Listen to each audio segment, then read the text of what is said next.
Okay. Okay.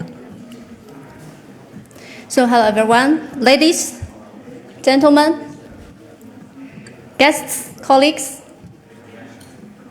Thank you very much for being here today. My name is Yunqing Xu. I'm from Xi'an Jiaotong Liverpool University. We are an international university based in Suzhou, which is having both local roots and also global perspectives. As we know that the World Urban Forum, which is led by the UN Habitat, has just finished last week. And the main column has been calling for it all starts from home, which is exactly linking the global perspective towards the local actions. I guess this is also the reason why we are here today.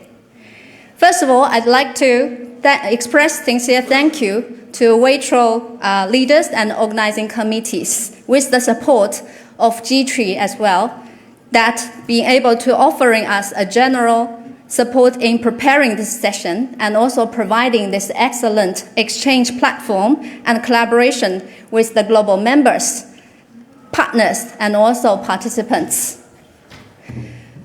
The theme of this breakout session is industrial park transformation and also changing global supply chains.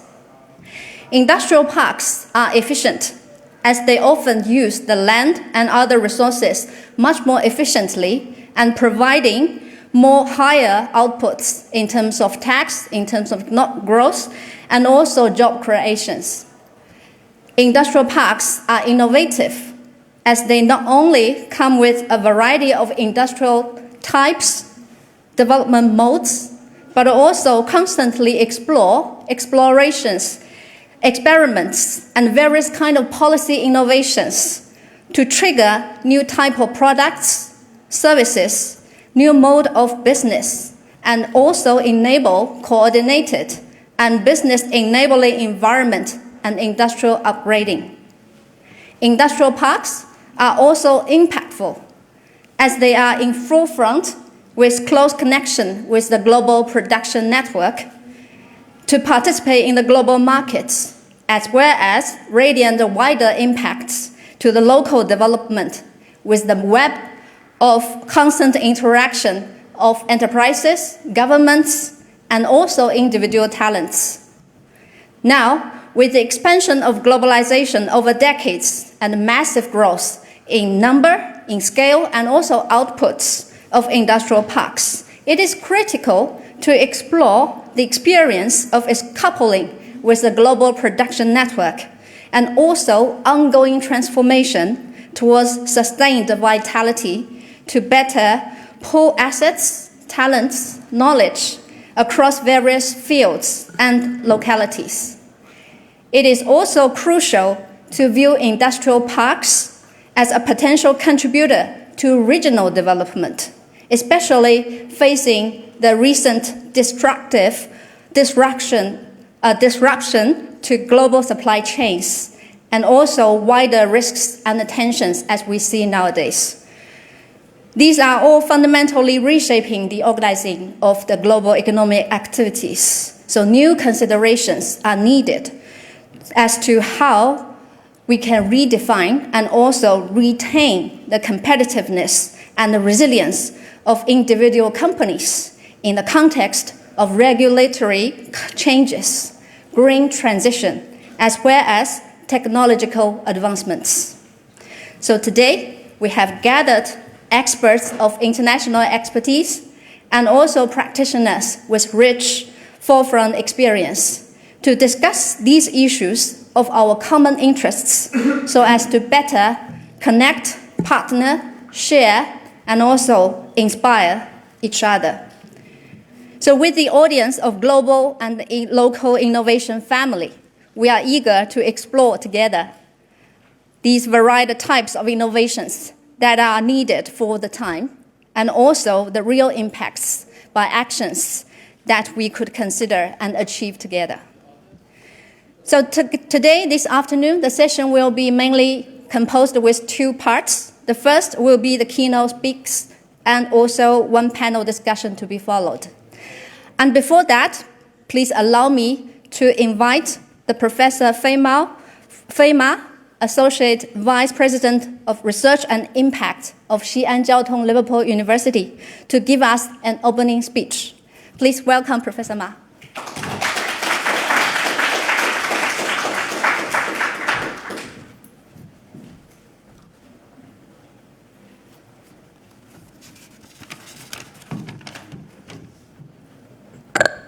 Good afternoon, distinguished guests, honored speakers, WAITRO members, and colleagues from around the world. It's a privilege to join you here at the WAITRO 2024 Innovation Conference in the vibrant city of Nanjing. Our theme, From Innovation to Impact, Strategies for Sustainable Solutions, perfectly encapsulates our mission to explore, collaborate, and transform ideas into meaningful solutions for a sustainable future. So representing XJTLU, I'm very proud to share our commitment to sustainable development. Established in 2006 through a partnership between Xi'an Jiaotong University and the University of Liverpool and the Ministry of Education of China, XJTLU is an international institute dedicated to bridging education, research, and industry. It is the largest Sino-foreign cooperative university in China. The university currently has over 25,000 students, including more than 5,600 postgraduate students and nearly 1,200 faculty members, 35% of whom are international colleagues from around the world. Now, this year, XJTLU welcomed more than 300 doctoral candidates, an 8% increase, reflecting our commitment to the industrial development. So with students that start from approximately 100 countries, XJTLU forced a diverse and international community. Based on XJTLU's unique characters and its location, we developed a 10-year strategy, which is to encourage innovation and collaboration to foster an ecosystem that integrates various elements of innovation and entrepreneurship, including researchers, investors, industrial experts, governments, and so on, driving impactful change across government, education, and industry. Now, for this purpose, actually, XJTLU extended its second campus in Taicang, which is a nearby city of Suzhou. XJTLU's Entrepreneur College, who are focused on seamlessly collaboration between academic staff, between students, between education, industry, government, and the wider community, with a long-term aim of fostering development of a modern, entrepreneurial, and sustainable society. Now, for the same purpose, actually, XJTLU, together with GQI, established the XJTLU GQI Academy of Industrial Technology. So it's very lucky for me to come back here, because we've been here quite a few times previously in discussing, before we establishing this GQI Academy. Till to now, the academy has already has about 80 PhD students and around 200 master students working in the industry and research institute of Jiangsu province, as well as the whole Changjiang Yangtze River Delta region. So the academy, obviously, the purpose of the academy is to leverage the strengths of both institutions to create an academy with an in-depth integration between industrial, education, and research. The target is to cross interdisciplinary evaluate cultivation of innovation, application-oriented, and adaptable talent fitted to the development of modern industry, while creating a value and innovation-oriented industry, education, research ecosystem. So this conference is an invaluable opportunity to forge connection, enabling local innovation to grow into solution with global impact. My deepest thanks to our organizing partners, whose dedication has brought us together today. With open minds and collaborative spirits, let's transform innovation into a powerful force for the sustainable change. So thanks to all of you, and here's a truly inspiring conference. Thank you.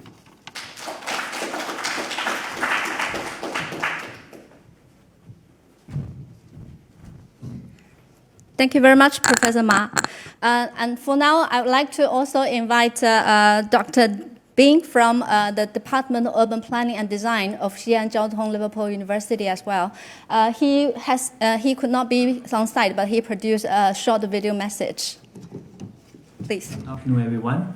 Welcome to the WAITRO Summit 2024. My name is Bing Chen. I'm the head of Department of Urban Planning and Design, Xi'an Jiaotong Liverpool University.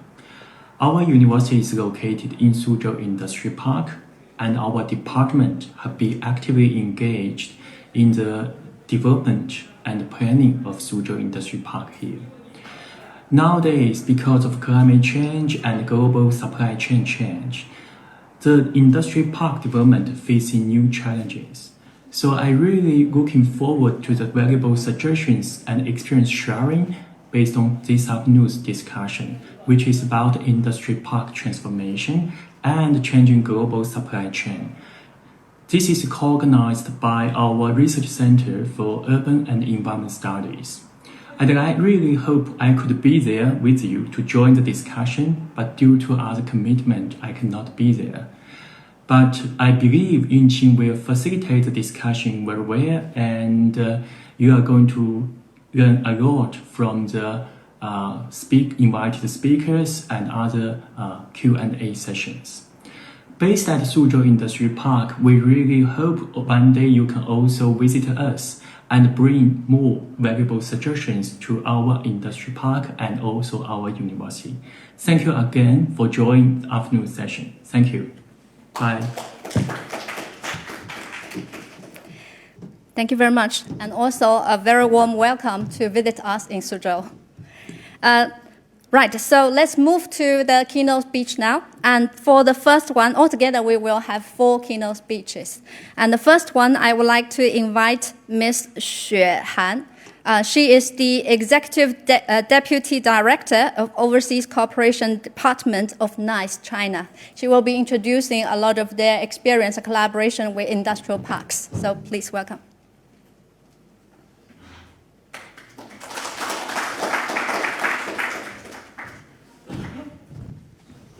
Okay, well, first of all, I would like to welcome all of you to come here. It gives us a very valuable opportunity to introduce ourselves. I think because in the morning, our president has introduced something about us, and I think at noon, maybe some of you have go to the exhibition hall and to see what's going on in this area. So right now, just in yesterday, our president asked me to just prepare these slides to show you, okay, what's our resources in the overseas and how can we help the industry park partners to develop some business. So that's why I just introduced maybe just 10 minutes and to give you a short brief about it. So my topic is about the Global Innovation Network for Global Bilateral Cooperation.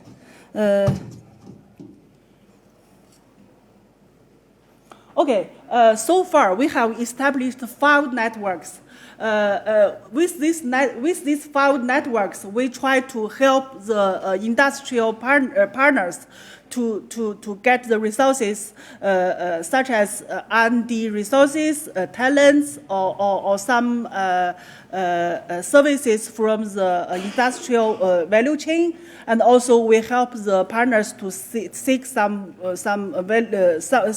resources in the overseas to see whether it can be manufacturing there, and also we want to help them to get fully or complete internationalization. And this is what our department do. And just now I mentioned we have established 5 networks. So what's that? First we get the network of university and research institute. Right now we have got 84, I think. So among them, I think most of them are top. Okay. Most of them are top universities, and later on I will give you a complete list of it. And the second one is the multinational cooperation network, because right now the multinational corporations have just evolved into another stage to launch the business in China. So we try to help them to do it in China. And also want to integrate the technology, maybe institute or some universities to help them to launch the business in China as well. The third one is that we also establish some overseas platforms by ourselves. Right now we have got totally 10 at the end of this year, and these platforms help us a lot to do some business in the world. And the fourth network is that we get some international organization. As you know, this event is launched by WAITRO. WAITRO is one of it, and we have another one. It's called ICRM. It's focused on the intelligent manufacturing, and it is also an international organization. This is the fourth one. And the fifth one is that we are trying to establish a network composing of professional research and development organizations. And maybe you come back 1 year later, I can tell you, okay, how many organizations we have included. So this is 5 organizations. 5 networks. And with these networks, we have provided them a lot. Today, I want to talk 2 businesses. These 2 businesses has got the very good mechanisms formulated already. The first one is we are trying to establish another network of proof of concept centers in the world. Another one is that we just trying to help the partners in our ecosystem to do some bilateral cross-border business. I will tell you how can we do. So the first one is that the proof of concept centers. So far, we have done one proof of concept in Australia already, and in the next year we will trying to just establishing more than 10 of it all over the world. And this is one part that we will just establishing the proof of concept in the other country. But in order to get that projects to launch in China, we also select some industrial park to launch the exhibition base in the industrial park to just help the teams in the world to go back to China and to just start up their companies. And we will be the bridge between them. And the way we do it is maybe one proof of concept in the world in another country and one base in China. Maybe this is one model. Another one is 1 to N. That means, okay, maybe one proof of concept in China and facing the several one proof of concept in one country, and we're facing several bases in China, and also N-to-1. And I'm sorry because I prepared so rush, so it's just in Chinese. But this graph means that, okay, we have got 4 organizations in the proof of concept in China already. Here is G3. The third one is G3, and the second one is NICE in Shanghai. And we also integrated Wuxi organization here, and we also involve the Taizhou. Taizhou is an industrial park in Zhejiang province, and they all put money into the proof of concept center in Australia, and also we have just make it run very well. This is the list that we will do it in the next year. Here is the list of 15, and with this proof of concept center, we have achieved a very good performance. For example, so far we have set up. The total is 445 projects already, and a third of it is the foreigners to set up the companies in district. And also, every year we get more than 200 projects to come back to China, and we also launch very, very big international events or something like that. So we need a lot of industrial parks to help us to just make the international resources to workable. Okay, so generally with the industrial park, we do 4 things. The first one is that we do some research and we do some research and to see, okay, which one is good for us to go. And second one, we just integrated some international resources, and also we just sharing the resources, and we just established a channel for them to go. And the third one is that the industrial park can ask us to do some business, and we will help them to go. And the fourth one is that we will aiming to let the project or the team to fund their real resources in China. So the second one is the bilateral cross-border support. It's quite a lot. I don't want to. Here is the list of all the universities that we have signed MOU and make the business every day with them.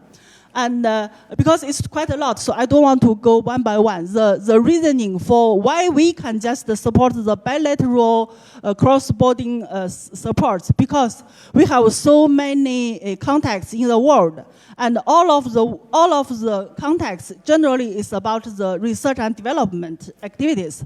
Right now, the Chinese companies or Chinese institutes who wants to go abroad, they lack these kind of resources.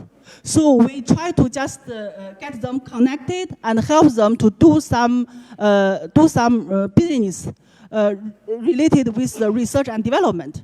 And with this one, we can help a lot for the Chinese organizations. For example, here is with Fraunhofer.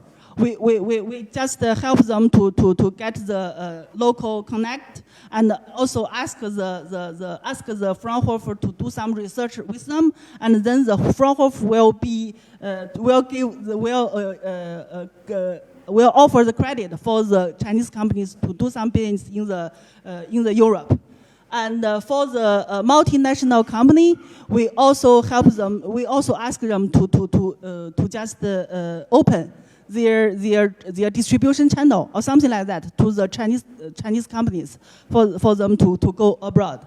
And also for the international organization, and you can see we have invited a lot of Chinese persons here, and to just facilitate the interaction between them. And also for our overseas office and incubators, we do a lot. We do a lot of packages. For example, we just help them to find some right employees, and we also help them to get some regulatory issues, and also some contract manufacturing to find them the correct partner, and also we do some BD and the license out. So that's quite a lot for us to go. Yeah. So here's the code for me. If you want to contact us, here is the way that we can connect. Okay. Thank you a lot. Yeah.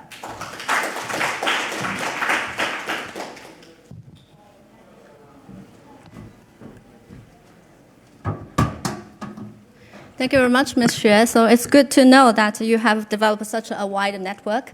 And as we said, that it's very good to have like hand in hand being the bridge. So very encouraging message to learn from that. And so next one, let's move to the second keynote speaker.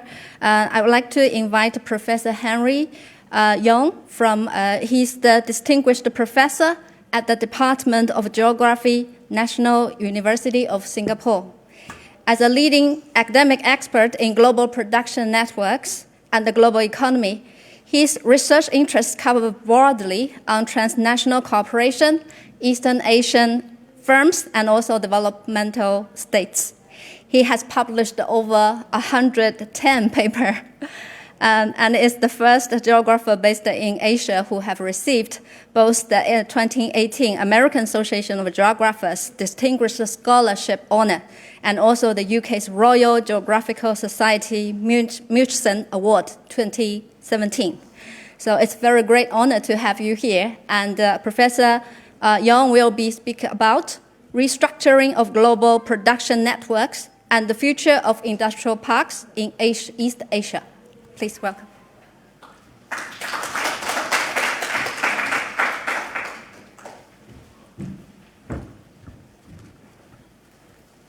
Right. Thank you very much. Now, how do I go with my slides? Okay. Yep. Let me see if it works. Okay. So first of all, just to say that despite the fact that I'm coming from the National University of Singapore, I will end my career at NUS by the end of the year. So if you're looking for me from next year onwards, please use my new email address because I'm moving to the Chinese University of Hong Kong in Sha Tin. So today I'm going to talk about the restructuring of global production networks and the implications for industrial park transformation, development, and so on and so forth. And before I begin, I want to thank WAITRO, I want to thank G3, and of course, very importantly, Xi'an Jiao Tong and Liverpool University for inviting me and bring me here. So it's a great privilege to be back in Suzhou. I used to study Suzhou Industrial Park in the late 1990s. And it's great to be back to SIP and so on and so forth. Okay, so no. Lower one. The lower. Oh, yeah. Okay, lower one. Yep. So first of all, I will give you some idea of the big changes going on in terms of the global economy, in terms of what we call global shift, in order to have an idea what are the changing dynamics, imperatives. Impinging on this kind of what we will call the backbone of the global economy, which is global production networks or global value chains. And then I will say something about how we can think of industrial parks as kind of what we call territorial entities that get plugged into, articulated with global production networks. And finally, say something about policy and practice, so to speak. Okay, so we know very well that in many of the East Asian economies, there are key industries, sectors in which these economies have really done very well. For example, you will think of information and communication technologies, and I've given you some city names and locations where some of these activities are extremely influential in terms of the global economy, in ICT, transport and logistics, in telecommunications, and then biotechnology, as well as in financial services and so on and so forth. Many of these are associated with either major cities and or city-states like Singapore or cities like Hong Kong and so on and so forth. So we know very well that academic research as well as international organizations such as the IMF, World Bank, UNCTAD, United Nations on Trade and Development have produced various reports. For example, since the 2013 World Investment Report, it's already been identified that global value chains or GPNs are the key, if you like, ways in which we organize the global economy. All right, and the most recent Global Value Chain Development Report funded by the WTO, E3, IDE Japan, as well as the UIBE of Beijing University. So basically what we understand is that the world economy is made up of the kind of many different GPNs and GPNs intersecting with each other, and much of world trade take place within organized chains and networks through either within the firm, we call transnational corporations, or interfirm relationships in terms of buyers and suppliers and so on and so forth. So in that sense, I think we see GPNs and GVCs as the key backbone of the global economy, the way in which we organize economic activities. This is the value chain report. If you're interested, you can download it at the WTO website to get a good feel of last year, this time I went to UIB where this report was launched.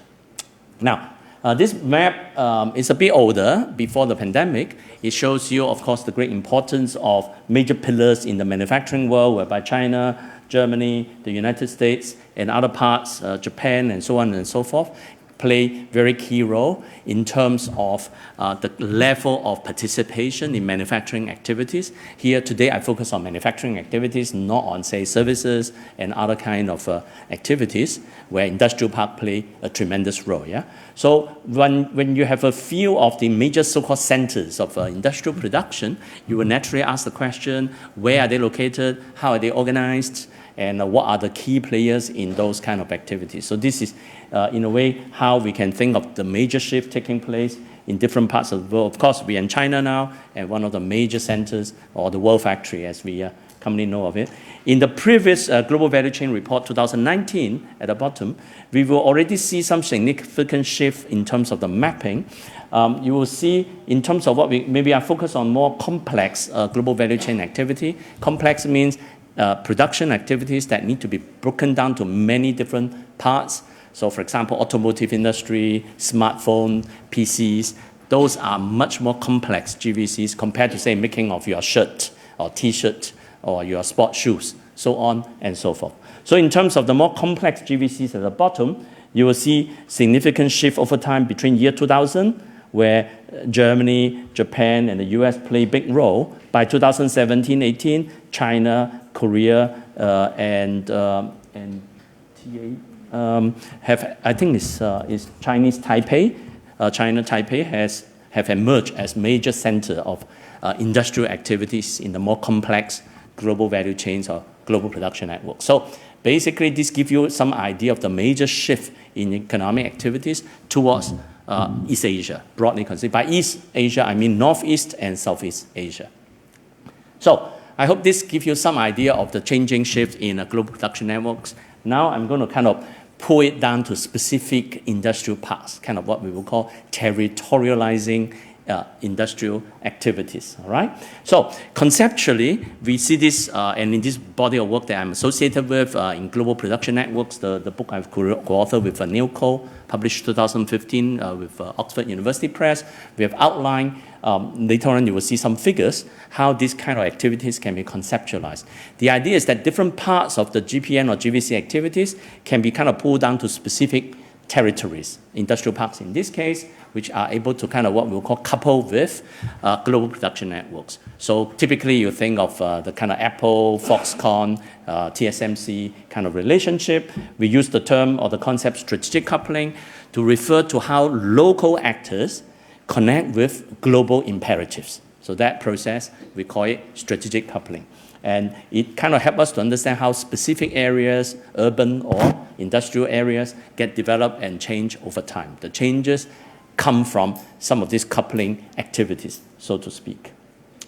So we see of GPN global production networks or global value chain as the kind of new platforms, new ways for local economies to kind of find new opportunities to develop arising from, again, the need of some of those global production network activities, whether in terms of new knowledges or technology, as well as production capacity, so on and so forth. So when it comes to understanding GPN dynamics, it's important to identify what we call the lead firms, because each lead firm has its own configuration of GPN activities. So again, I mentioned Apple, but you can also think of Huawei. You can think of many product, what we call companies that define the very products that you and I consume in different industries. And they are the lead firms and associated with a whole range of suppliers, strategic partners, customers, specialized entities, and so on and so forth. So this is what a GPN looks like.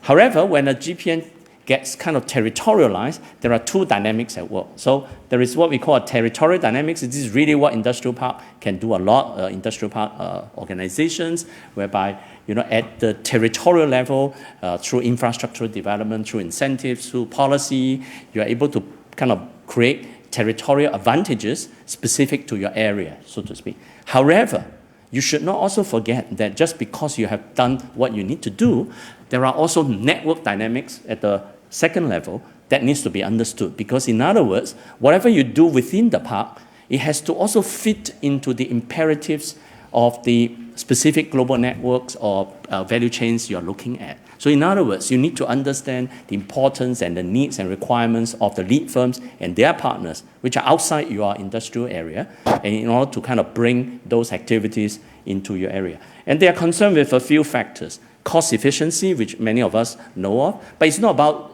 race to the bottom, being cheap. It's about cost capability ratio, the idea that you need to increase the capability of your localities in such a way that even if your cost is higher, your cost capability ratio is still lower than elsewhere. So it's not just good to be cheap, it has to be good too, so to speak. So that's what cost efficiency or cost capability means here. Second is that, of course, market access is an important factor. In some cases, industrial park will be a location for international firms to not just produce, but also to reach the local market. So market access is also one key consideration. Third is to do with what we call financialization. Many international firms are subject to severe financial pressure in terms of turnaround of capital, and in so doing, many do not want to engage in activities that may be done by others. So the idea of outsourcing driven by financial market considerations. And American firms tend to do this a lot more, for example, than Asian firms. A final point is about risk minimization. So this is a factor that used not to be so significant, but in the kind of much more geopolitical world in which we live, and Trump 2.0, many international firms want to reduce risk by spreading out its activities in such a way to minimize the excessive concentration in one particular park, one particular location. So in that sense, different parks have different opportunities because obviously you have a better chance to plug into this kind of risk minimization strategy, so to speak. So these are the key factors at work. In our book, we have gone into some details identifying some of the key actors at work at firm level, labor, technology, and institutions. But given the time, I prepared for 40 minutes, so I have only 25 minutes, so I'm going to cut short. We'll skip this. As well as some of the specific locations where some of these activities are more prominent, all right? So I will just outline in terms of a few examples, all right? One is to talk about examples I'm more familiar with, like Hsinchu, and then another case in South Korea. Now, we will have two locations, we have two regions, right? Regions where parks are very prominent. We have region A and region B, for example.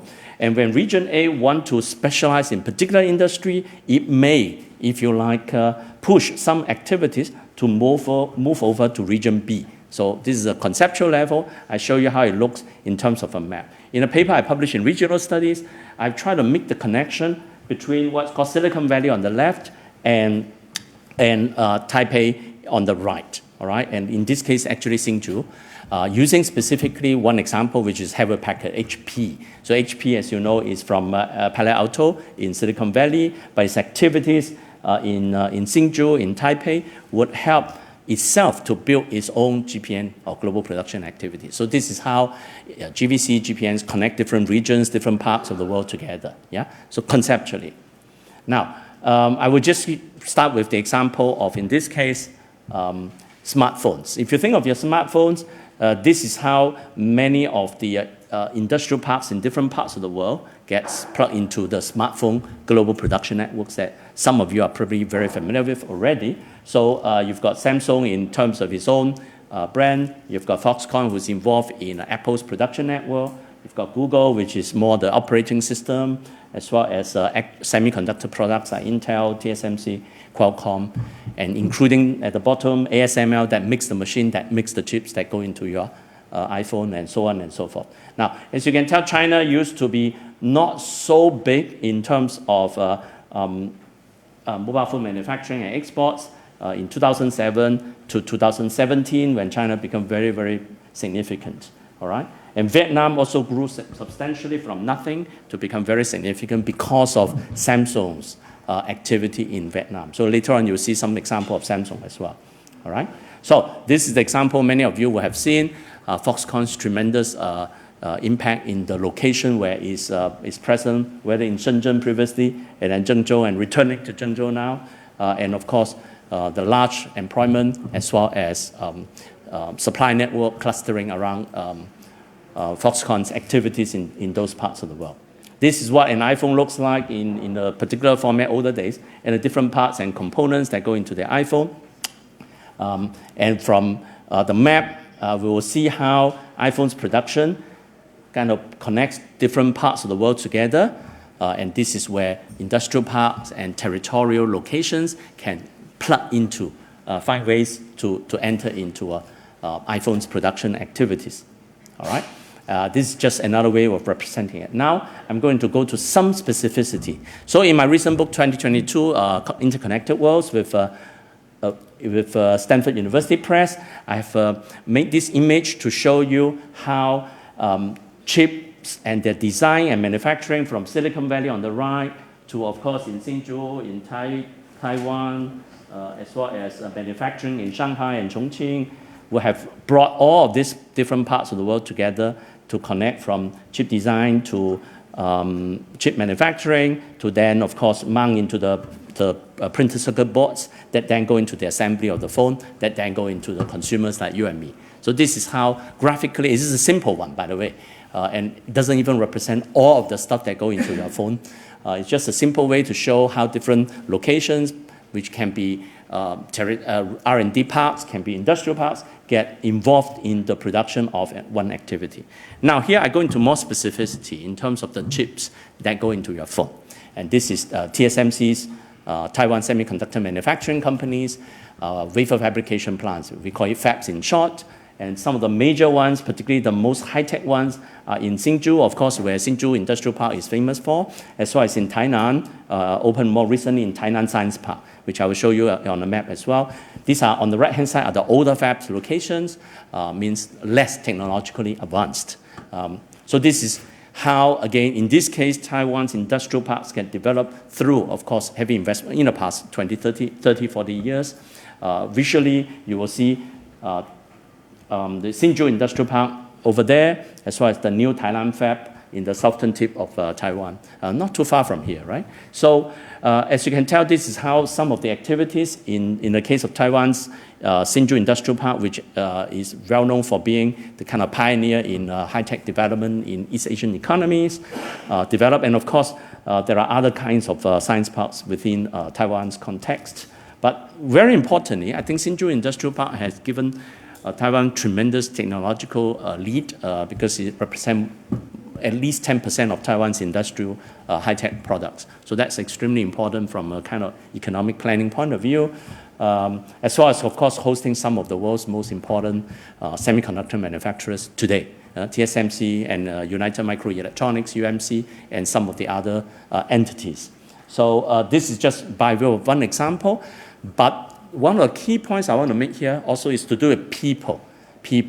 So at the bottom, it's not meant to be at the bottom, but in terms of the text, all right, I put the role of IT Argonauts. Argonauts, the idea, these are the personnel who shift between Silicon Valley and Hsinchu Industrial Park, meaning, again, engineers, technologists, entrepreneurs who actually move between different parts of the world. And that is important in both the creation and success of any industrial park in terms of high-tech development. So if you think a high-tech industrial park, you need people, but people who really move around in order to bring expertise, market, as well as customer needs into the industrial park you're looking at.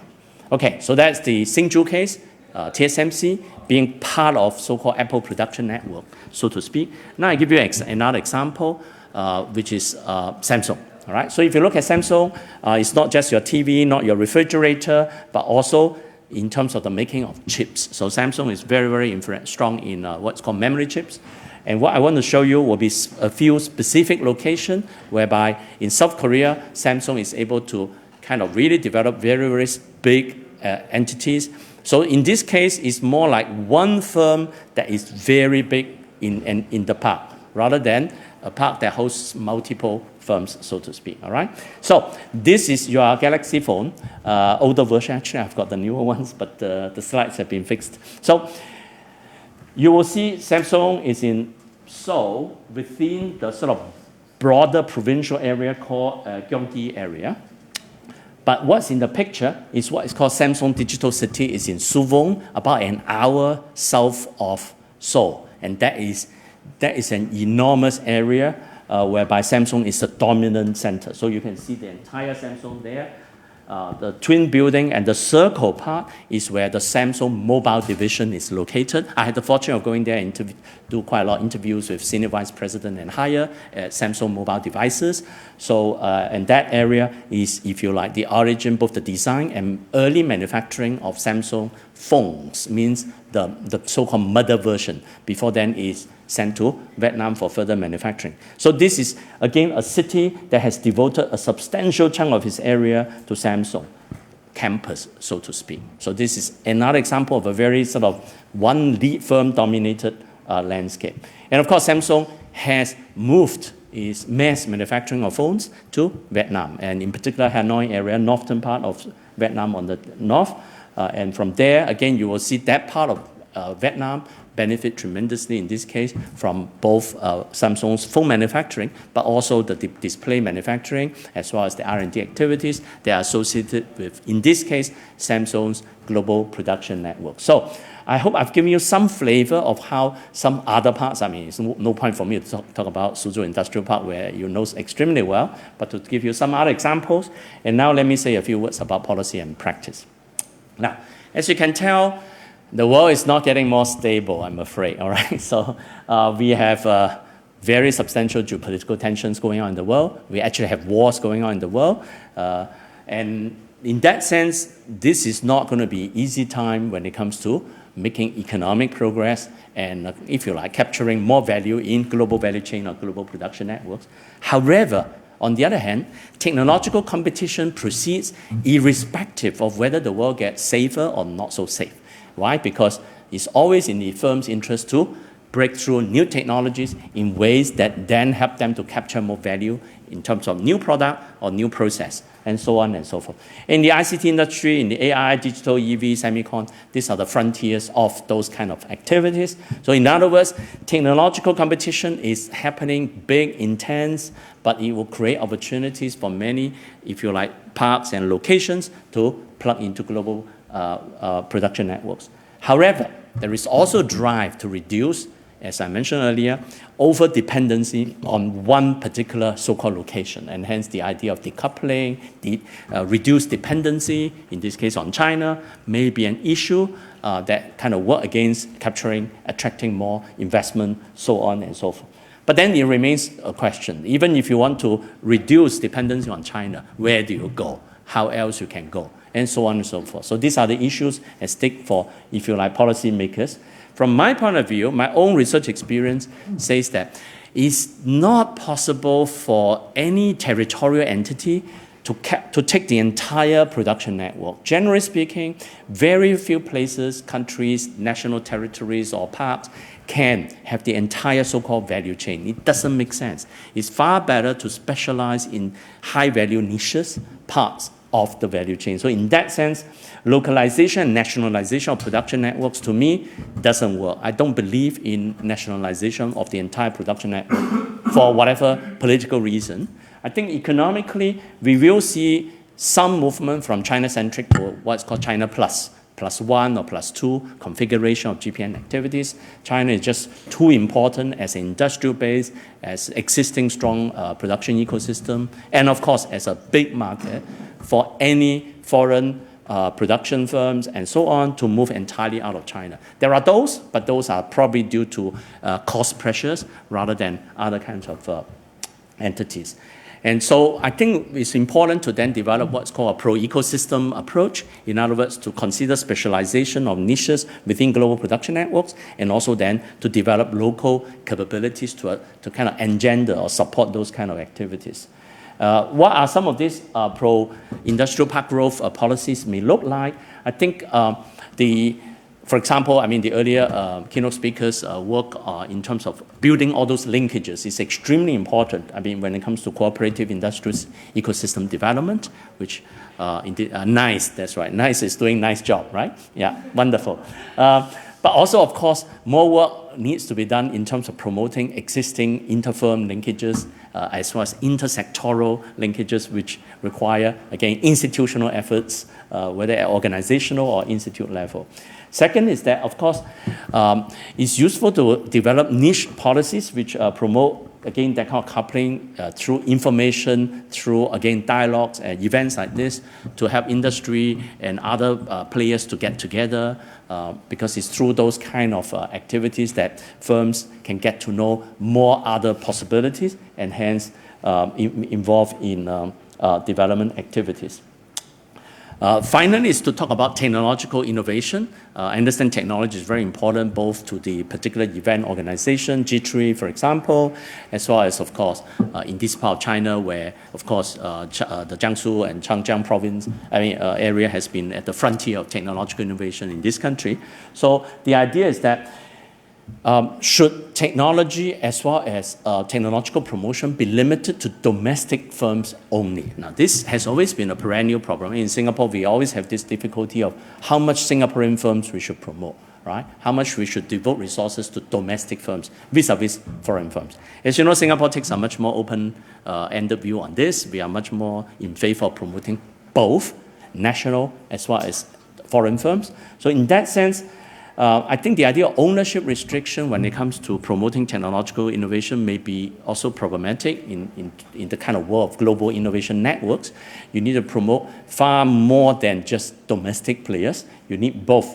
There are some specific incentives, administrative as well as urban infrastructure, which I think for those of you who are involved in park development will be extremely familiar with. But there are specific, sector-specific policies that we may consider in the kind of GPN world, which I think in a separate paper I've written about it. So for today's purpose, I won't go into great detail, and thank you very much. If you're interested in some of the book publications by international organizations, feel free to consult them. Yeah. Thank you.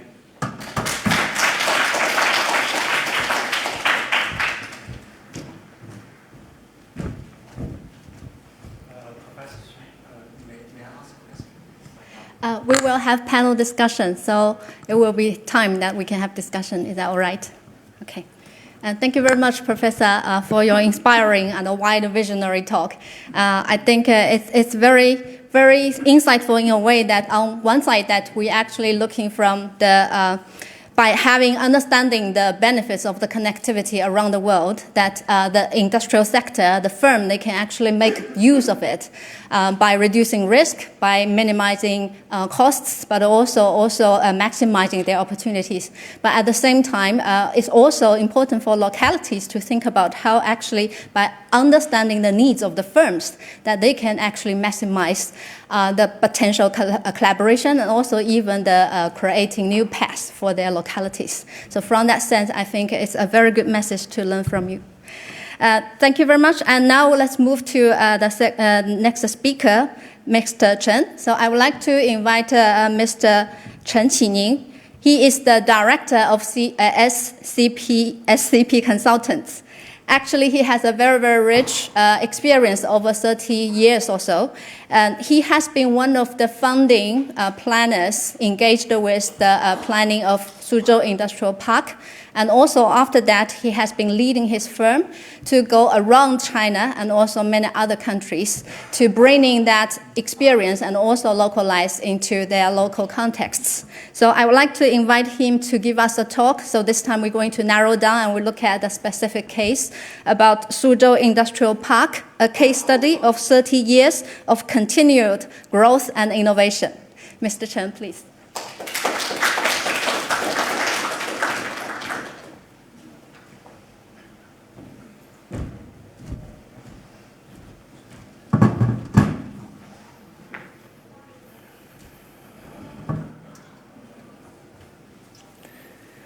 Distinguished Professor, Xi'an Jiaotong Liverpool University, Professor from NUS and Tsinghua University, distinguished guests, good afternoon.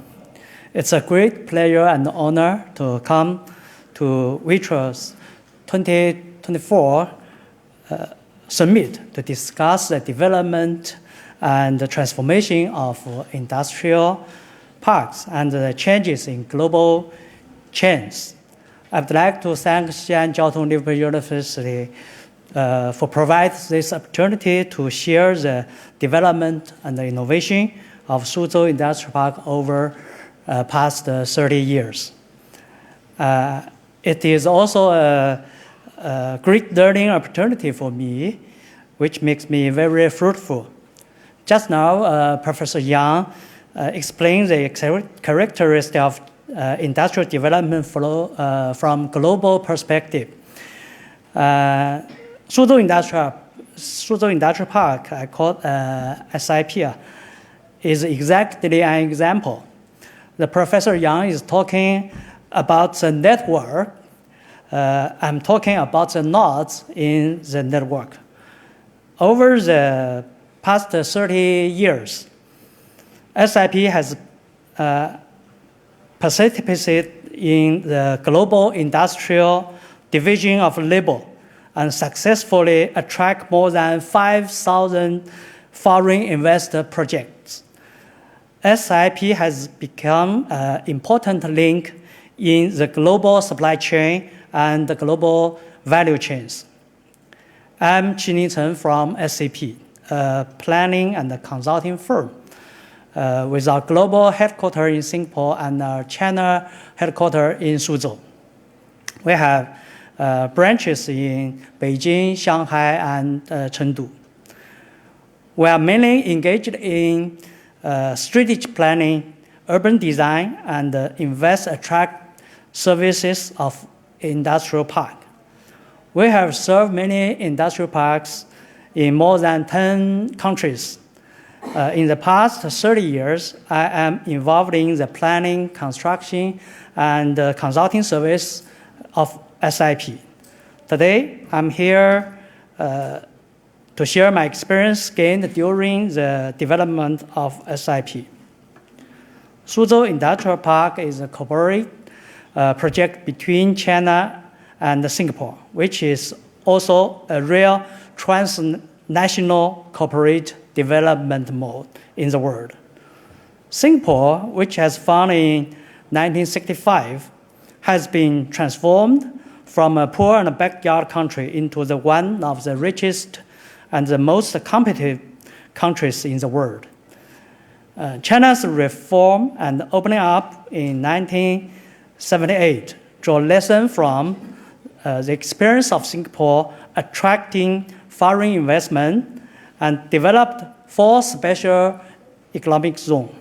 By 1994, SIP, Suzhou Industrial Park, as an important window of China's reform and opening up, comprehensively adopt Singapore's experience and gradually establish a unique management system from urban planning, economic development, and public administration. Over the past 30 years, it has transformed from a village into an international metropolis. The SIP has ranked first among China's national economic and technology development zone for 8 consecutive years. The institutional innovation in Suzhou Industrial Park has led to sustained economic growth, which has also verified the research achievement of this year's Nobel Prize winner in economics. How institutions are formed and affect prosperities. This is the work of the 3 economics from American University. According to the World Bank, Singapore's per capita GDP has risen from less than $500 in 1960 to about $8,400 in 2023, with an average compound annual growth rate of more than 8%, which is a miracle of continuous growth for more than 60 years. According to the yearbook of SIP, when SIP was established in 1994, the per capita GDP was less than $1,000, about the level of Singapore in 1970. The SIP achieved per capita GDP of more than $44,000 in 2023, equivalent to the level of Singapore in 2010, with an average annual growth rate of 15%. It took 30 years to achieve Singapore's 40 years performance. It is even more a miracle. Singapore economic transformation once every 10 years, from labor-intense, then skill-intense, and capital knowledge, and now the innovation-intense, continue to promote economic growth and increase added value of industrial. The government play a very important role. EDB, URA, and JTC, and other organized cooperate to promote the development of industry. Next, let's look at the economic growth and the industrial upgrading of Suzhou Industrial Park, which is very similar to the transformation and upgrading of Singapore. But the transformation cycle is shorter. In the first stage, from 1994 to 2000, Suzhou's land and labor advantage were fully utilized to attract multinational companies, and the industrial type were mainly electronics, machinery, and food. The second stage, from 2001-2005, focusing on skill-intensive industry and continue to maintain high growth rate, make it the golden period of SIP, and placing it the first rank of China's national economic development zone. The industry is mainly based on electronic information and equipment manufacturing. From the growth rate, the first 10 years are very fast, generally between 50% to 80%. In 2003, the GDP of SIP reached the GDP of the whole Suzhou city in 1994, which is equivalent to create a new Suzhou in 10 years. The third stage is an important transition period. SIP has realized that it is difficult to achieve sustained growth by attracting foreign investment alone.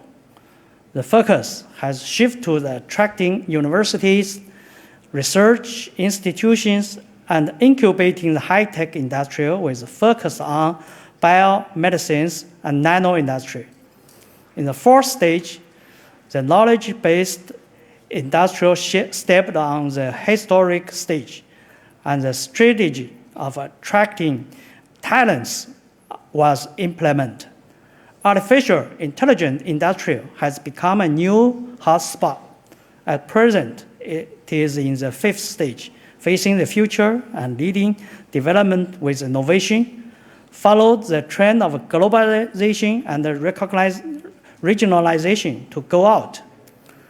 SIP is committed to developing the headquarters economy and assist Chinese company to go overseas.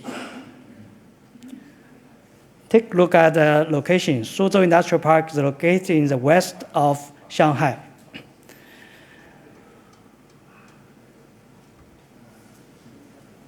And close to ancient city of Suzhou, with profound cultural heritage and rich skilled workers. This is also the reason why Singapore chose the industrial park here. This is a concept plan of SIP in 1994. The 70 square kilometers of SIP were divided into 3 self-contained industrial towns with industrial, residential, commercial, and leisure function, with an east-west access, which is reserved for high-volume public transport channel, connecting the 3 new town centers. The State Council of China has approved the SIP project and identified the strategic objective of SIP as an industrial park with high-tech leading industry, pilot modern industry, tertiary industry, and the social public welfare as supporting industry. It has planned development area of 70 80 square kilometer and planned population about 600,000. In February 1994, the government of China and Singapore signed the contract in Beijing. And the two sides agree cooperate in development of Suzhou Industrial Park, which reflect in the first document. And the use of Singapore's experience is reflected in the second document. And the third document is specific commercial item. With the help of URA and JTC, etc., Suzhou Industrial Park Administrative Committee organized the prepare of the master plan, detailed plan, and urban design of SIP, which was approved by the Jiangsu province government. After the plan is complete, it's up to the implementation. Several stages of the development of Suzhou Industrial Park are briefly introduced. The first stage from 1994 to 2000 was the foundation laying stage. In this stage, SIP was developed mainly by Singapore side, focused on infrastructure development and basic institutional construction. In the second stage, from 2001 to 2005, SIP achieved leap forward development. In this stage, Chinese investor became the major shareholder of the Sino-Singapore joint venture, increased investment in infrastructure, and attract global manufacturers. The third stage, 2006 to 2010, is the transformation and upgrading stage. At this stage, the strategy of transformation and upgrading through science and education was established, laying a good foundation for subsequent. The fourth stage, 2011 and 2020, the opening innovation stage. In the phase one, the success of SIP lies in the infrastructure of international standard. In the phase one of the 8 square kilometer development zone, 9 kind of municipal public facilities such as road, water supply, sewage, power, gas, and others were put in place in one step, and the land was filled in 1 meter high at the time, reaching the flood control standard of once in 100 a year. What you can see on the figure is SIP's land delivery standard for investors, and Samsung factory of South Korea was successfully complete.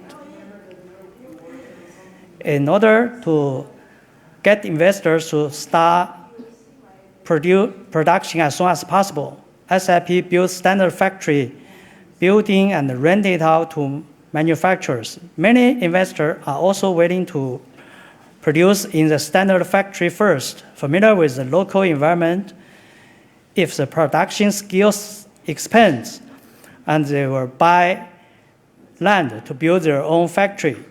After that, we saw many world-famous enterprises settled in SIP, such as AMD, Nokia, Android, and so on. And more manufacturing industry enter in SIP. The demand for skilled workers is more and more prosperous. SIP is keenly aware of the importance of high-quality labor force for attracting investment. Improving the quality of labor force has become an important work. To learn from Germany, vocational training college came into being.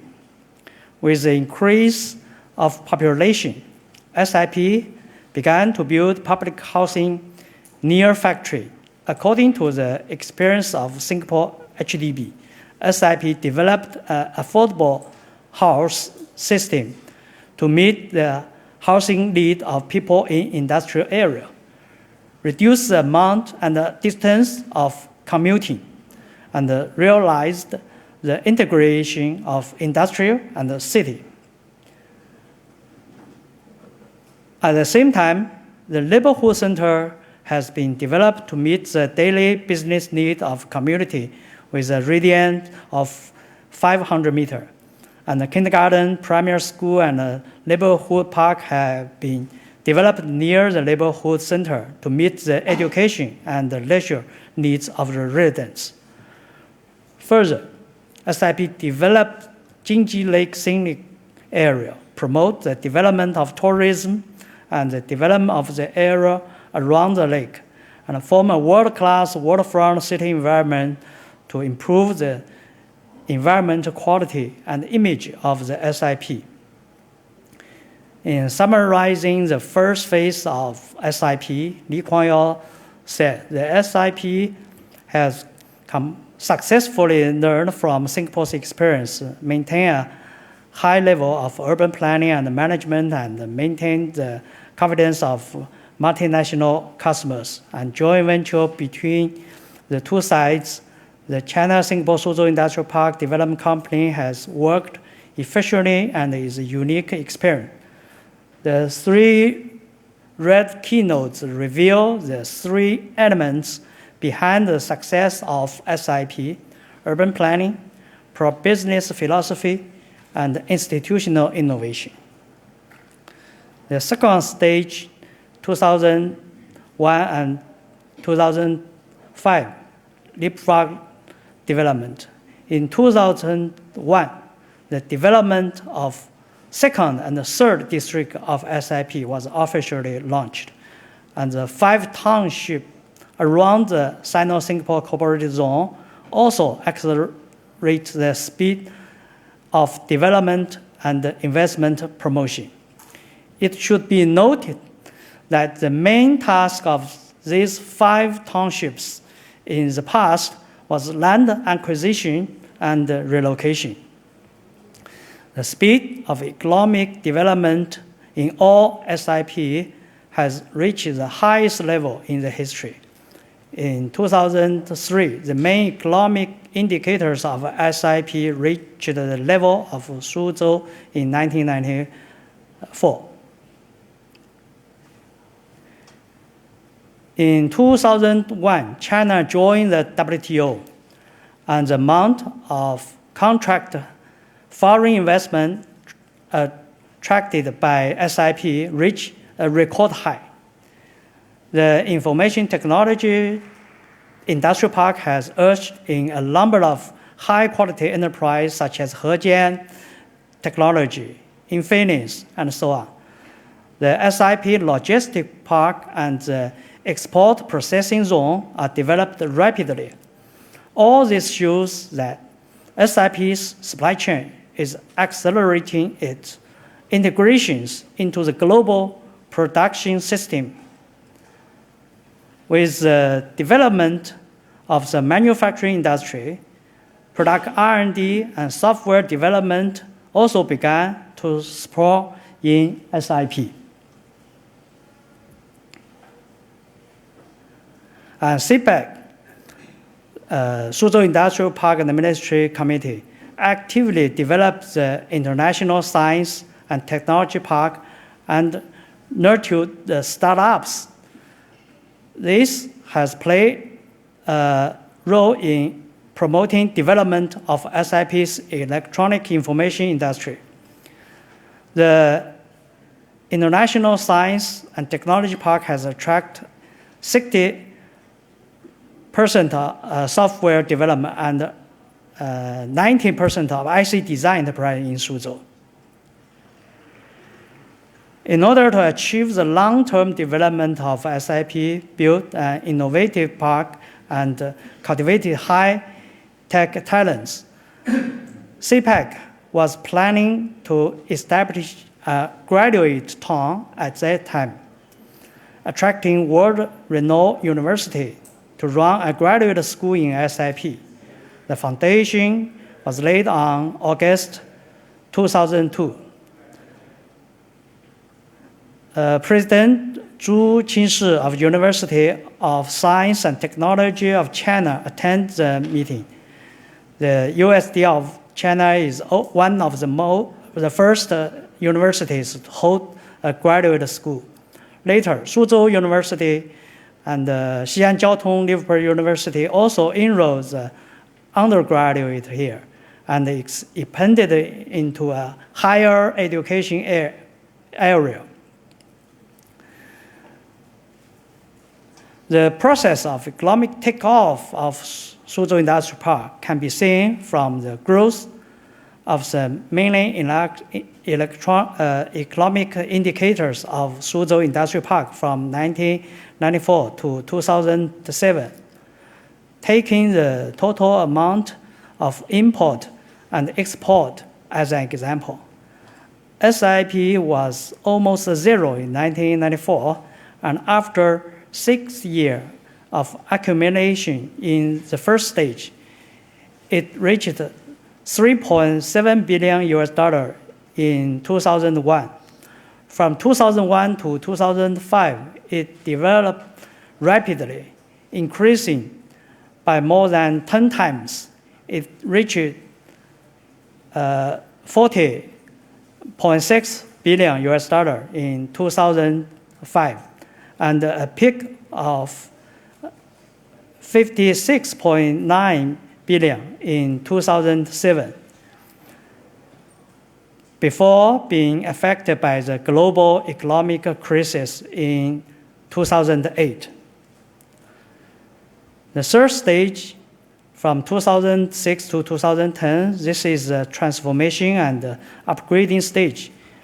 In 2006, China-Singapore Cooperation Zone was expanded by 10 square kilometers, providing more space for modern services industrial, such as innovation and modern logistics.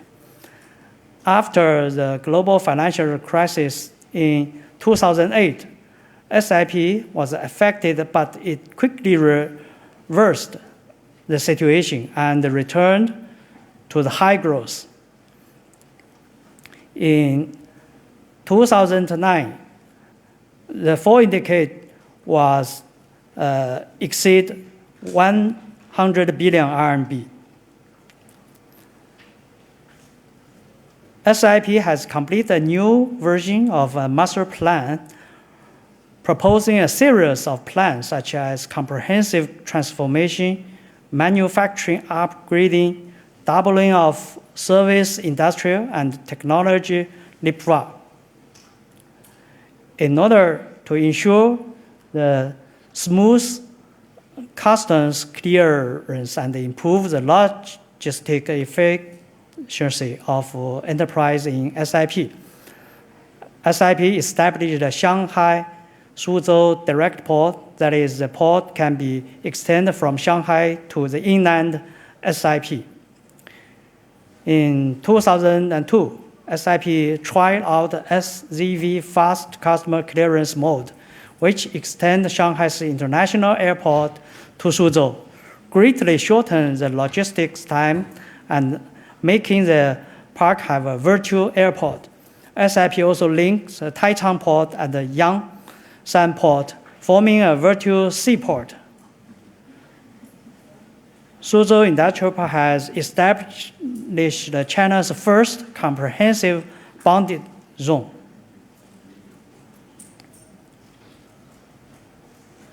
From the perspective of regional structure of investment projects, companies from Europe and the United States account for 49%, Hong Kong, Macau, and Taiwan 22%, Japan 13%, and Singapore 6%, and South Korea 5%. In terms of the scale of investment project, there are many large projects, 7 projects with an investment of $1 billion. From perspective of the industrial structure of investment project, electronic information accounts for 50%.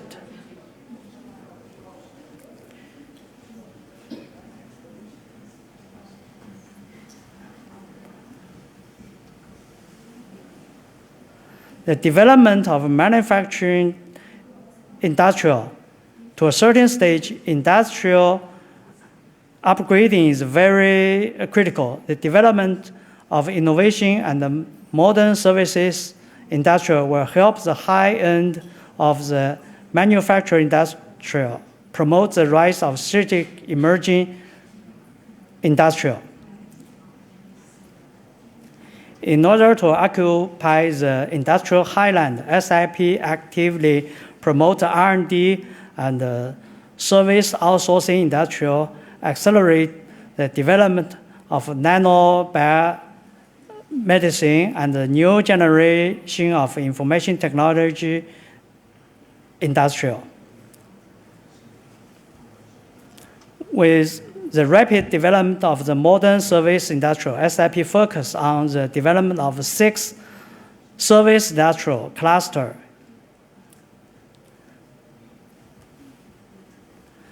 The fourth phase is 2011 and 2020 is the open and the innovation phases. Suzhou Industrial has completed the 3rd edition of the plan, the master plan from 2012 to 2030, with an overcome development of 278 square kilometers. From perspective of innovation, the southern region of SIP continue to evolve and develop from the graduate town to the higher education area, and then to the Dusu Lake Science and Education Innovation area. More than 30 world-renowned universities settled there, and about 20 national research institutes set up research institute here. Suzhou Industrial Park has developed into a city, and social management is very important.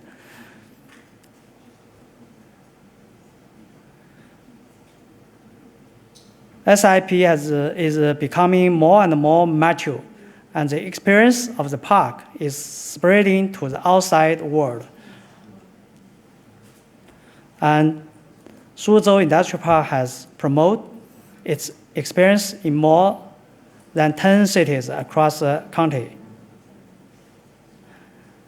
SIP has set up an international business center in Singapore to help Chinese enterprise go overseas through Singapore and help Singapore enterprise enter China.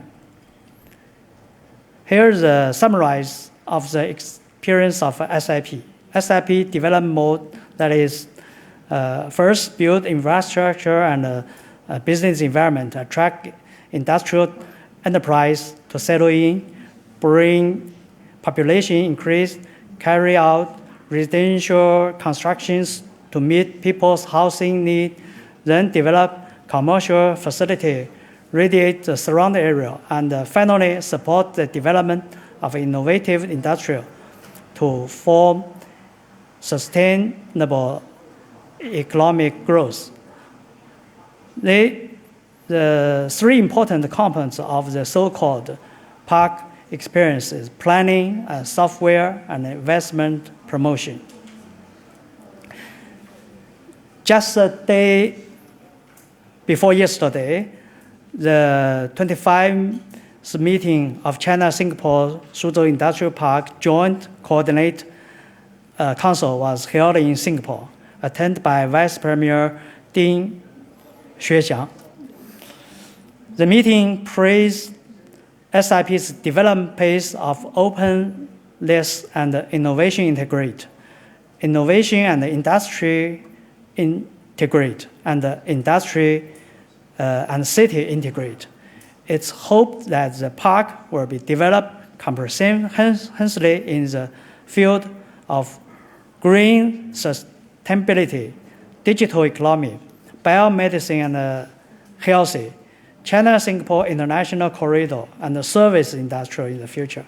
Focus on building a world-class high-tech parks that are open and innovative. Thank you.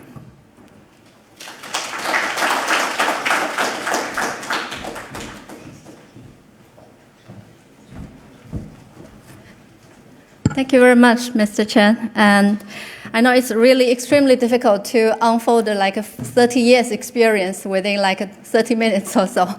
But I think we had a chance to discuss more afterwards. So I'd like to invite the last speaker, but not least, Dr. Kuang Jie from Tsinghua University. He is the research fellow at the Center of Economic and Finance, School of Marxism, Tsinghua University. He's also the Executive Deputy Director and Secretary General of the Specialized Committee on Industrial Parks of the China Society of Territorial Economics. His research fields mainly focus on theoretical economics, industrial economics, modern supply chain, and policy research. Over the years, he has been working a lot on providing consulting, planning, and training services for over 100 of companies. So today he will be talking about development trend and the governance system of industrial park in the context of industry chain refiguration. So please, Dr. Huang.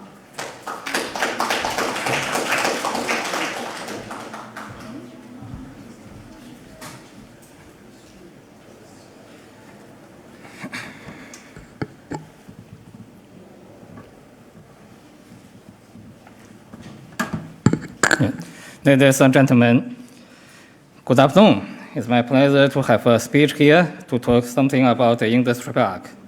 The topic of my speech is a research on the development trend and the governance system of industry parks in the context of industry chain reconstruction. First of all, let me introduce myself. I graduated in Tsinghua University in 1991 in Beijing and majored in chemistry engineering. And then I worked in a multinational company, Marubeni, for 10 years.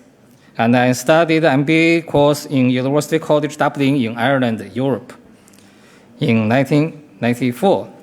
Now I'm General Secretary of Industry Park Professional Committee in the China Society of Territorial Economics.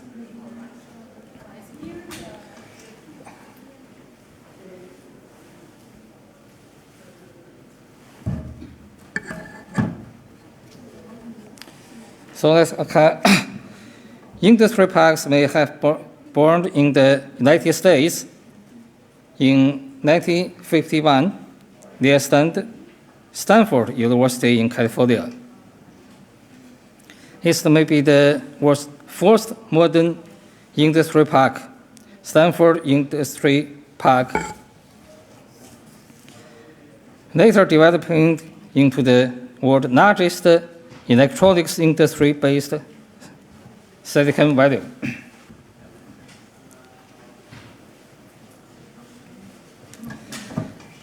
And the industry park in China. China's industry parks also have a history of more than 40 years. In 1979, Shenzhen Shekou Industry Parks began construction, mainly for the export processing, and is the earliest industry park in China. And then in 1984, Dalian Economics and Technological Development Zone was established, which is the first state-level development zone in China.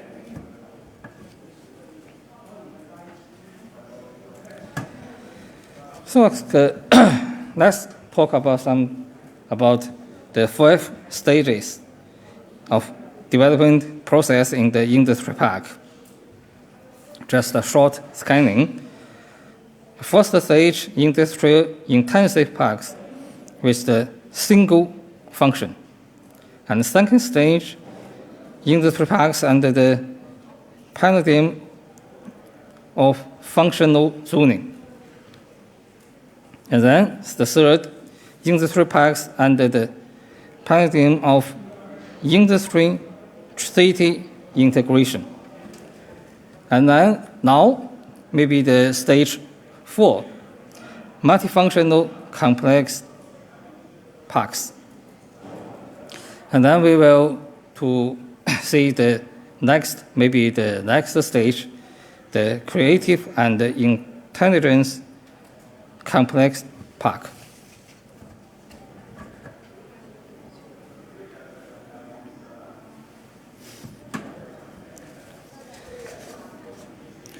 So there are many types of industry parks. So what is the industry park? It's not. There are many research, a lot of researches of concept of industry parks. And we believe that industry park may be an industry cluster and agglomeration area, which is a public service platform within a certain physical space. So 3 elements: a certain physical space, and it has a public service platform, and the industry cluster and the agglomeration.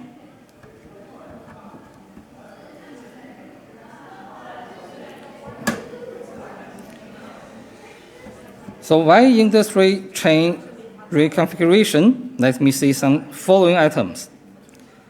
First, the development of industry parks brought about by industry upgrading.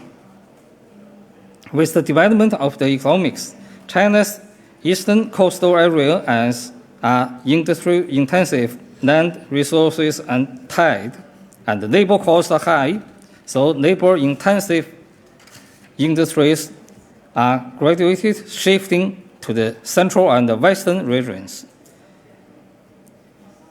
And in the eastern region, industry parks are being upgraded. So secondly, the development of industry parks brought about by economic globalization. China has put forward the Belt and Road initiative, and it willing to share the dividends of China's reform and opening up to other countries in the world. The Belt and Road cooperation embraced the historical trend in economics globalization, responds the call for improving the global governance system.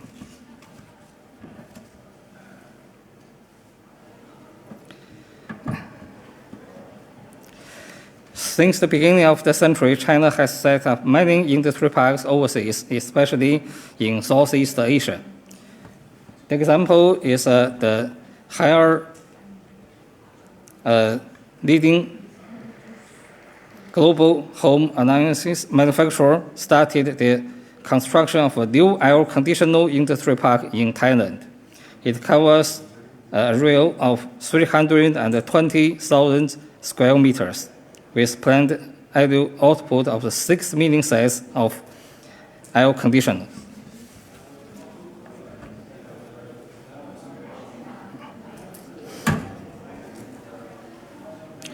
So industry chain reconstruction brought about by changes in the international political environment, such as Russia-Ukraine conflict, United States and anti-globalization, some conservation, the return of European and American manufacturing industry, and other trends have brought about the layout of the industry parks around the world. So there are some more and more international and cross-cultural industry parks for supply chain relocalization and reformation. On the other hand, local reconstruction of industry chain brought about by the data area, such as AI or Industry 4.0. New opportunities for industry parks in the central urban areas or in the large cities. We know that the tight supply of the land and high labor costs in large cities are not suitable for the development and the traditional industry parks. However, with the adopting of the advanced technology, such as information, digitalization, and AI, industry parks in the central urban areas also have opportunities to be further upgrading and developed.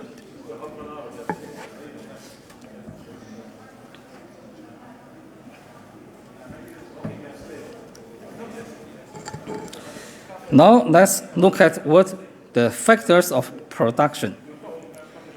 As the principle of theory of economics, there are 4 traditional factors of production: land, labels, capital, technology, and in recent years, the economics talk about data as the 5th factor of production. But in my opinion, there are another important factor of production, that's governance system, or to say institution.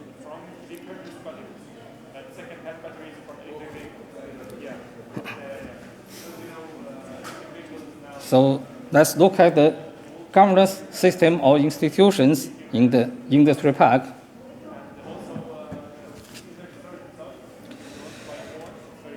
Industrial parks are an important center for the development of industrial agglomeration and social development in recent years. There have been many studies on the construction and the management of industry parks, but relatively few studies on the governance system of international parks. The governance systems of international parks plays an important role in the sustainable development of industry park. There are 2 typical forms of industry park owned and managed by private sector, and the government-led industry parks. Generally speaking, the private industry parks has strict management and weak service, and there is a lack of coordination between the enterprises within the park. However, government-led industry parks are generally weak management, but there are relatively good public administrators, such as water, power, gas, communications, transportations, and other public services are generally relatively perfect. But there are also problems in other services.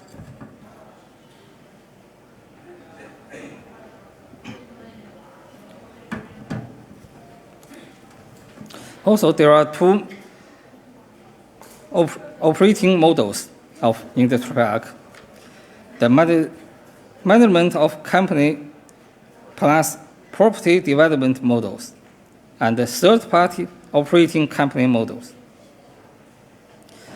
Both models have problems with the park governance system. I will address the few relevant issues here to hope to discuss with you.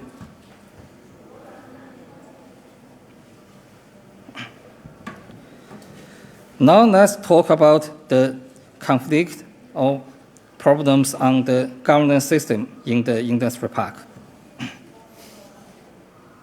First, the conflict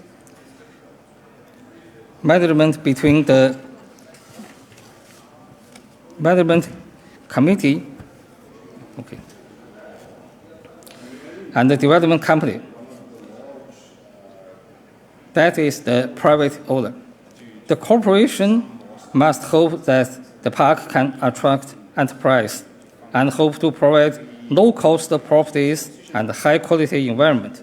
But the owners want to sell or rent their properties in higher price so they can have more profit. So they must find a balance.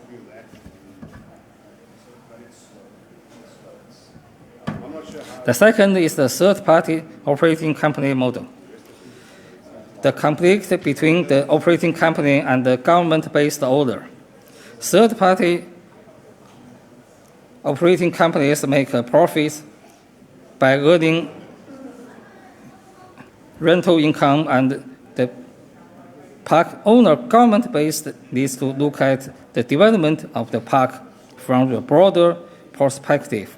For example, if government are satisfied the tax payment and the labor employment, the landlord maybe provide very low rent. Therefore, the owner and the operator must also find balance between this.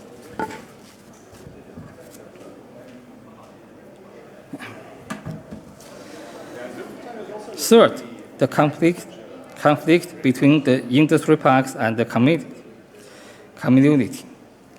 An industry park often need to employ a large number of the employees, and maybe the employees need to live in the local community, which may have an impact on the lives to other residents of the community.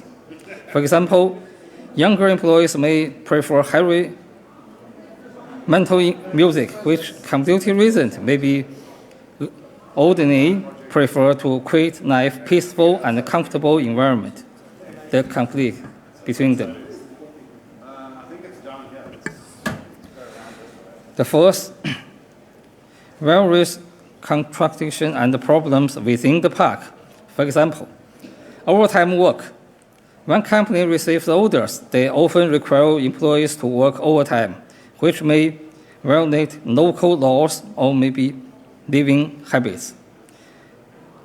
When some employees violate the company's rules, such as arriving late or leaving early or mess around during the working hours, a company may impose according to its rules, which may be not in line with the local customers. These are the problems.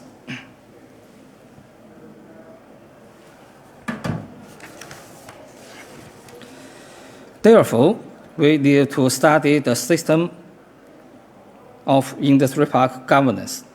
First, negotiation a solution. The first step in the negotiation is for the parties is clearly express their opinions and explains the reasons for other positions.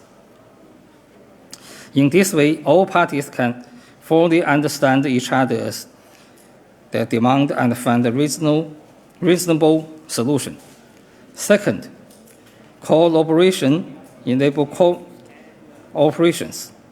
There is a clear division of the labor and even competitions between different enterprises in the park, between the park operators and the enterprise, and there are also property to cooperation. Third, we need synergy. Synergy will create new and more benefit for every party in the industry park. The China Association of Science and Technology advocated the established Park Association for Science and Technology, PASTE, as the platform to collaboration innovation in the park. PASTE can become a basic platform for public science and technology service in the park, and it can also become the platform for scientists and engineers to communicate and innovation cooperation.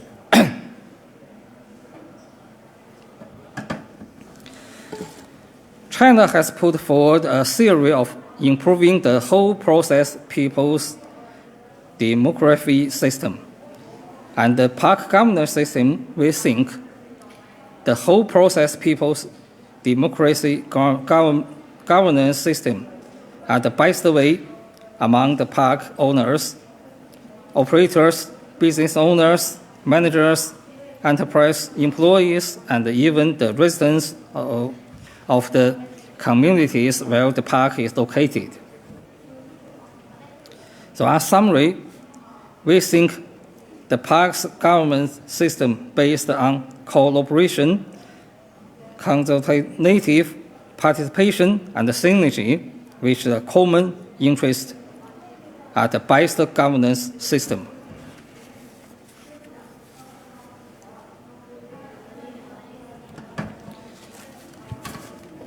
So just about our industry park committee.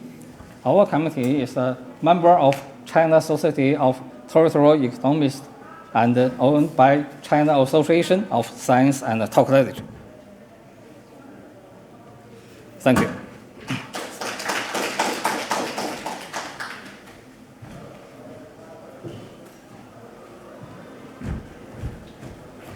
Thank you very much, Dr. Kwang, for your sharing. And I think for the first part, that's actually quite interesting. We have 4 speakers, and they, one of them are working with like more than 100 like a network around the world. And we have Professor Yang talking about having published more than 100 papers. And we have Dr. Kwang working with more than 100 companies. So of course, I think there are a lot of questions probably inspired from the talks, which we don't have time to discuss now. But fortunately, we will have another panel discussion with the keynotes. So if you have any questions, we can come back and we can talk more. And in addition to that, I will also very happy to introduce 2 more guests, special guests for the panel as well. That we will have a company coming from Summit Textile, Mr. Huang. He will be joining us, and their company is one of the first company who is experimenting the integration of domestic and international market integration in Jiangsu area. So I'm sure he will be bringing a lot of interesting stories. And the other guest is Xu Rong from Suzhou Industrial Park Urban Development Research Institute, and she is a sustainability and an ESG expert. So they are particularly working with ESG for industrial park particularly.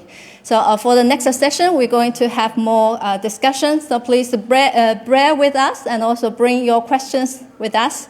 And of course, because of the time lag, so I would like to suggest maybe we can start about like 10 minutes later, so like 3:40. How about 3:40 we come back? And finally, one thing is we have been reminded by the photographer that it's better we take a photo before we finish this first session. Is that okay? If it is all right, a photographer? Yeah. Yeah.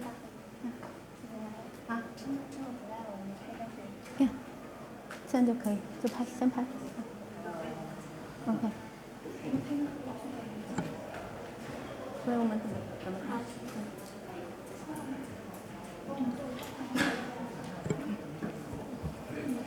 站在上面吧，还是在下面？是啊，我们请嘉宾移步到讲台。